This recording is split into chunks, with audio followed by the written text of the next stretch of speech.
मैं 3 बिंदु आपके सामने रखना चाहता हूं। एक बिंदु यह है कि स्वामी जी जो कि हमारी संस्कृति के आधुनिक काल में प्रथम द्योतक थे, उन्होंने किस प्रकार के विचार रखे और क्या उनकी आधुनिकता थी, क्योंकि भारतीय आधुनिकता की यदि किसी ने शुरुआत की तो स्वामी विवेकानंद जी ने। दूसरा विषय कि हम लोग, मैं ही नहीं, दीनदयाल जी, कुचेत्र अटल जी और मोदी जी, मैं, और जैसा कि आपने सुना नंदकिशोर बाबा, हम सब लोग कैसे उनसे प्रभावित हैं, हम लोगों ने क्या लिया उनसे। तो तीसरा संक्षेप में, क्योंकि मेरी फ्लाइट का समय भी हो रहा है, कि कैसे हम लोग उनकी भावनाओं को, उनके विचारों को आने वाले समय में, अगले 23 साल में विकसित भारत और विकसित देवरिया में कार्यान्वित कर सकते हैं।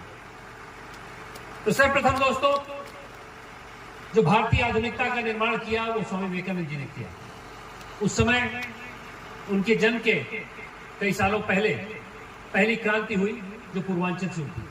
उस क्रांति की जो अगुवाई की वो मंगल पांडे ने की, और मंगल पांडे जी ने उसकी अगुवाई अपनी बलिदानी से इसलिए की क्योंकि वो समझते थे कि सांस्कृतिक रूप से अंग्रेज हम पे हावी हो गए। जब संस्कृति बचेगी तो देश बचेगा, और उन्होंने संस्कृति को बचाया।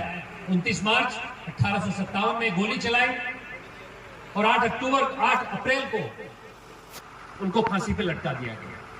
और पूर्वांचल ने 90 साल तक इसका खामियाजा भोगना पड़ा उनको, क्योंकि यहां पर 90 साल तक लॉकडाउन हो गया। वो तो थे, उसके साथ से लक्ष्मीबाई थी, मणिकर्णिका जो वाराणसी की थी, उनकी शादी तो हुई झांसी में थी, तो पूर्वांचल थी। इसलिए जो स्वामी विवेकानंद थे, जब उन्होंने वर्ल्ड कांग्रेस में अपना उद्बोधन किया, जब उन्होंने भारतीय आधुनिकता की बात की, तो पहली बार ऐसा लगा कि हमारे धर्म में, हमारे इतिहास में, हमारे संस्कृति में कई ऐसी विलक्षण चीजें हैं जो कि पूरे विश्व में कार्यान्वित होनी चाहिए। उन्होंने निकोला टेस्ला को, मुझे मालूम है थी, 1893 में न्यूयॉर्क में उन्होंने उनके साथ भोजन किया। निकोला टेस्ला कौन थे? जो आज टेस्ला के जो मालिक है ना, इलॉन मस्क, उन्हीं के वो शिष्य थे। तो उनको उन्होंने संख्य पे ज्ञान दिया, उन्होंने आध्यात्मिक काम दिया, उन्होंने महिलाओं के लिए किया। अभी उल्लेख किया गया कि उनकी माता का नाम भुवनेश्वरी देवी था। अभी हम लोग ने उनके चरणों में, उनकी माता ने जितना प्रभाव उन पे किया, ऐसे महापुरुषों पे किया, वो कम है। उन्होंने सिस्टर निवेदिता को आगे बढ़ाया। तो जिस प्रकार से महिला उत्थान के लिए स्वामी जी ने काम किया, वह भी भारतीय आधुनिकता का प्रमाण था। भारतीय आधुनिकता में हम लोग पशु पक्षी को साथ लेके चलते हैं। यदि स्वामी विवेकानंद ने कुछ काम किया तो स्वामी परमहंस ने उनको वह ज्ञान दिया कि भगवान की प्रेरणा से आप लोग सेवा और सेवा भाव की प्रेरणा से आप आगे चले।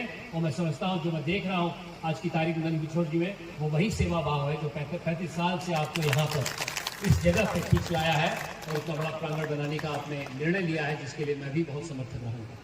दोस्तों, दूसरा विषय है कैसे लोगों में प्रभाव आए। जब हमारी पार्टी, भारतीय जनता पार्टी के संस्थापक दीनदयाल जी ने एकात्म मानववाद की बात की, तो एकात्म मानववाद के एक तरह से मुख्य बिंदु उनके मन में था स्वामी विवेकानंद की भारतीय आधुनिकता। एक साथ मिलकर चलिए, उत्कृष्ट, जागृत और आगे बढ़िए, उठो जागो आगे बढ़ो जब तक आपका लक्ष्य न प्राप्त हो। उसी के साथ एकनाथ रानडे ने 4 धाम की कल्पना की थी उस समय, और एक धाम उन्होंने बनाया था कन्याकुमारी भी अपनी किताब में। तो मेरी किताब है, अगर आप लोगों को नहीं मिली है तो आप लोग अवश्य इसको लीजिए। किसी को नहीं खरीदना है तो मेरे कार्यालय में आकर ले लीजिए, मेरे पास है 1000 कॉपी पड़ी हुई है। इसका नाम है अमृतकाल का भारत, उद्यमिता और भागीदारी से राष्ट्र निर्माण। इसको मैंने समर्पित किया है स्वामी विवेकानंद जी को। मैंने कहा है इसमें श्री नरेंद्र नाथ दत्त जी को समर्पित, जिन्हें दुनिया स्वामी विवेकानंद के नाम से जानती है, जिन्होंने भारत की आकांक्षाओं को समझा और जिनकी प्रेरणा से मध्य श्रेणी का भारत अमृतकाल में अहम भूमिका निभाएगा। ये बहुत महत्वपूर्ण है कि हम लोग स्वामी जी को समझे, जाने, पहचाने, ताकि आगे के चल के अमृतकाल में हम लोग इसको आगे बढ़ाएं। और यही मेरा तीसरा बिंदु है दोस्तों। छोटी खबर बड़ा असर। स्वामी जी के जन्मदिन का कार्यक्रम हम लोग सार्वजनिक रूप से लगभग विगत 35 वर्षों से गोरखपुर और तमकोही राज्य में अन्य जगहों पर केंद्रित होकर के मनाया करते हैं।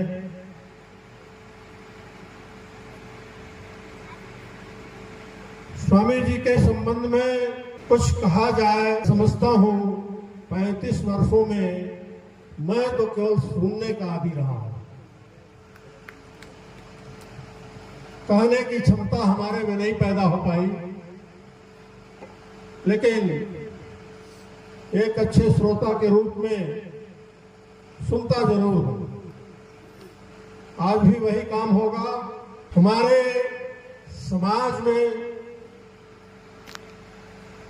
जहां बहुत ऐसे संगठन हैं, सामाजिक संगठन हैं, आर्थिक क्षेत्र में काम करने वाले संगठन हैं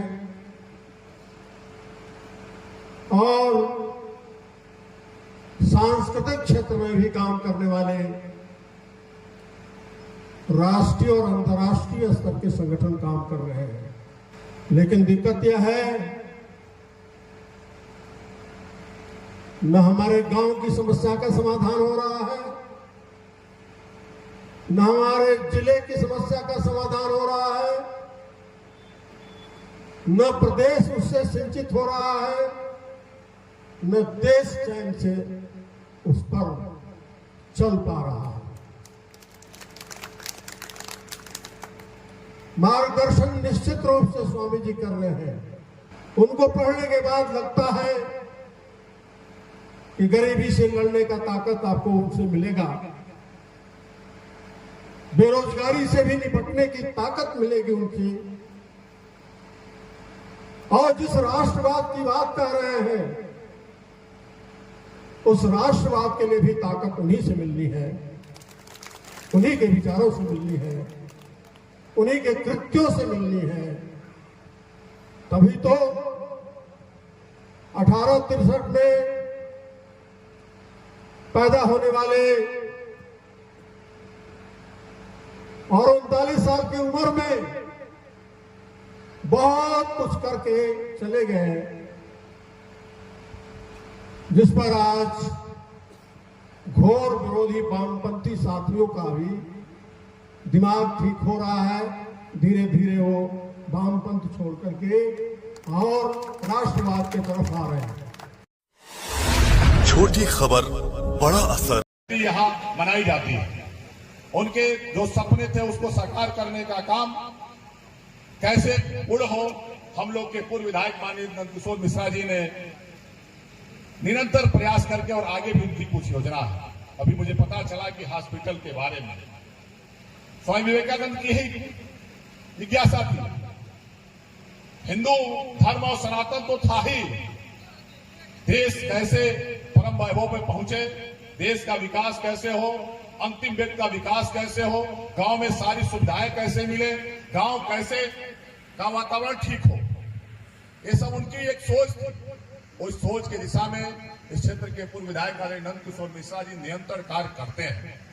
और नंदकिशोर मिश्रा जी हॉस्पिटल की अगर स्थापना की बात यहाँ किए हैं, हमारे बड़े भाई जो निरंतर क्षेत्र के विकास के लिए हमेशा सदैव तैयार रहते हैं, डॉक्टर सिंह राय जी, इनसे तो जो करना होगा वो करेंगे ही। इसके साथ साथ मैं इस मंच के माध्यम से कहना चाहता हूं, क्योंकि मैं इस परिवार का एक अंग हूं, मैं भी सदस्य हूं, विधायक के साथ साथ इस परिवार का एक सदस्य हूं। मैं इसलिए कहना चाहता हूं कि मेरे सरकारी प्रयास के साथ साथ व्यक्तिगत प्रयास से जो भी जिस संसाधन की आवश्यकता होगी, आदरणीय नंदकिशोर मिश्रा जी की सिर्फ आदेश ही होगा वही काफी है। सरकारी संसाधन में जो मैं कर सकता हूं वो तो मैं करूंगा ही, व्यक्तिगत सहयोग से भी जो भी आपका निर्देश होगा, यहाँ न्यू हॉस्पिटल की रखी जाए और बनकर तैयार हो, और यहाँ के क्षेत्र के लोगों का विकास हो, क्षेत्र के लोग सेवा भाव का जो आपका शुरू से आदरणीय नंदकिशोर मिश्रा जी का जो भाव रहा है कि सेवा भाव, वह सेवा भाव आगे बढ़ता रहे। आज के अवसर पर विवेकानंद जी की जयंती के अवसर पर आए हुए सभी लोग को शुभकामना देते हुए मंचा से सभी अतिथियों का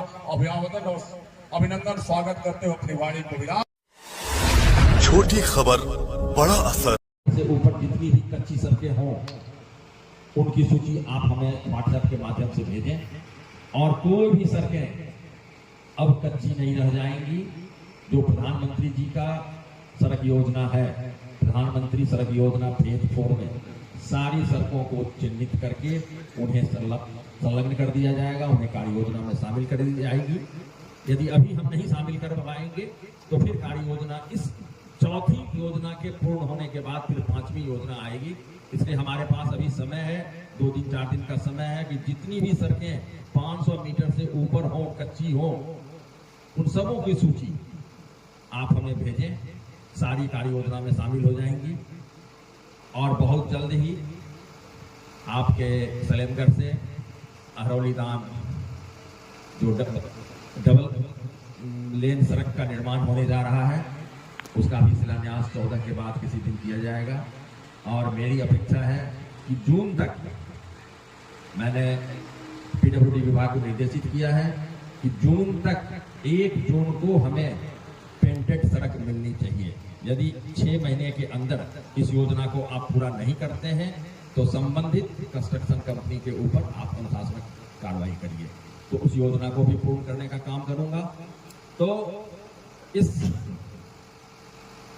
दिव्य व्यक्तित्व की थोड़ा सा अनुसरण करते हुए अपने मैं कर्मयोग पे भी आगे बढ़ रहा हूं। जो आप लोगों ने हमें दायित्व दिया, जिस काम करने के लिए हमें चुना, मैं उस विकास के काम को आपकी इच्छाओं के अनुरूप करने का कोशिश करूंगा।